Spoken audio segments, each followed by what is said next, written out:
Salam, hər vaxtınız xeyir olsun, əziz Instagram və TikTok dostlarım. Xoş gördük hamınızı. Hamınızdan xahiş edirəm ki, bu paylaşımı dinləyəndə, izləyəndə orada ya plus işarəsinə ya da təqib et işarəsinə parmağınızı toxundurun, təqib edin, paylaşın və altından da illərinizi, müjdələrinizi yazın. İnanıram ki, bu səhifə sizin xoşunuza gələcək canlı paylaşımlarımız olacaq. İllər haqqında, müjdələr haqqında, sizin ən uğurlu aylarınız, illəriniz haqqında geniş məlumat verəcəm. Hamınızı xoş gördük bir daha. Mən istəyirəm Qoç bürcü altında doğulan insanların xasiyyəti haqqında bir balaca açıqlama verim. Əgər doğrudan da gözəl sevgi istəyirsənsə, sədaqətli insan axtarırsansa, elə Qoç bürcündən yapışın. Çünki Qoç bürcü altında doğulan insanlar insana müsbət enerji verir, sevgi verir, insana həyat verir. Sadəcə Qoç bürcü altında doğulan xanımlar əzabkeş, zəhmətkeş xanımlardır. Əgər sən Qoç bürcü altında doğulan xanımsansa, yadında saxla. Bu çiynində kişi yükü, bu çiynində də qadın yükü olacaq. Əzablı, əziyyətli, məşqəyyətli günlər keçirdəcəksən və Qoç bürcü altında doğulan xanımlara deyirlər ki, yox, bu xanım özündən razıdır, bu xanım özündən deyəndir. Xeyr, Qoç bürcü altında doğulan xanımlar ac qalar, amma heç kimi əyilməz. Qoç bürcü altında doğulan xanımlar sevgiyə möhtac qalar, amma heç kidən sevgi dilənməz. Çünki Qoç bürcü altında doğulan xanımlar vəfalı, sədaqətli və həyata bağlı xanımlardır.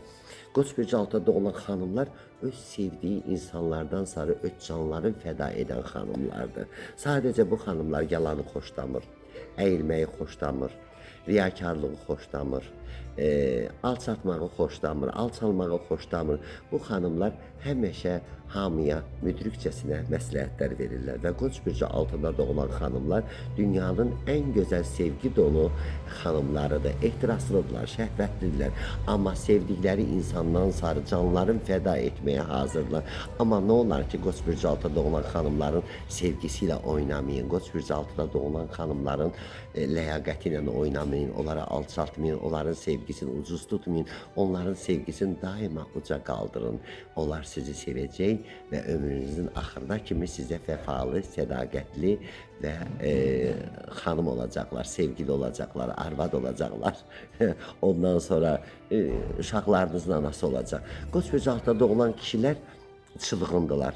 Qoç bürcü altında doğulan kişilər çox etirazlıdırlar. Qoç bürcü altında doğulan kişiləri hamı belə necə şorgöz bir insan kimi tanıyır. Bu qanlarında var, o heç, o var.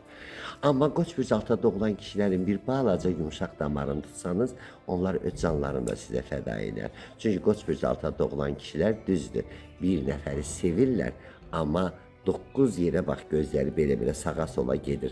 Amma ailə qurduqdan sonra Qoç bürcü altında doğulan kişilər öz ailəsinə sədaqətli olurlar. Öz sevdikləri xanıma sədaqətli bəy olurlar. Və Qoç bürcü altında doğulan kişilər hamıya pul xərcləməyi, əl açıq, səxavətli olmağı sevirlər və qazandıqların xərclədiyi kimi ləzzət alırlar xərcləmələrindən. Amma Qoç bürcü kişiləri doğrudan da gəlin açıq etiraf edək ki, Qoç bürcü altında doğulan kişilər çox xanımların gözü yaşlı qoymusunuz. Bircə bu Qoç bürcü altında doğulan kişilərdə hansı bir maqnit qüvvə var ki, bütün xanımları özünə cəlb edir və özünə cəlb edildən sonra İstəmədiyi xanımın yanından o saatda qaçır, itir. Ona görə də Qoç bürcü altında doğulan kişilərin də, qadınların da dəyərin bilin, sevgi, romantika, məhəbbət, düzgünlük, etibarlılıq Qoç bürcü altında doğulanlardadır. Və çalışın ki, Qoç bürcü altında doğulan xanımlar və bəylər sizin əhatənizdə çox olsun. Çünki Qoç bürcü altında doğulan kişilərin yeganə zəif cəhəti odur ki, bir gözəl görən kimi o saat o gözəl atdı müjgan oxun dəydi sinəmdən, cadu qəmzələri canıma düşdü. Aşıq Ələsgərin şeirini bilmirəm düz dedim, səhv dedim. Amma bilirəm ki, Qoç Bürcalta doğulan kişilər biraz balıq kimi sürüşkən olur da. Ona görə də amma onları möhkəm tutan xanımlar onlardan yaxşı, gözəl ailə başçısı və onlara məhəbbət verdikcə o enerjini alacaqsın. Amma Qoç xanımlarının tayı bərabəri yoxdur. Fədakar, əzabkeş, cəfakeş və öz dostlarına, sevdiklərinə xəyanət etmədən düzgün, yeganə xanımlardır. Var olasınız, Allah sizi qorusun və Qoç Bürcaltıda doğulan bəyləri, xanımlara Allahdan uzun ömür, can sağlığı arzulayıram. Xoşbəxt olun.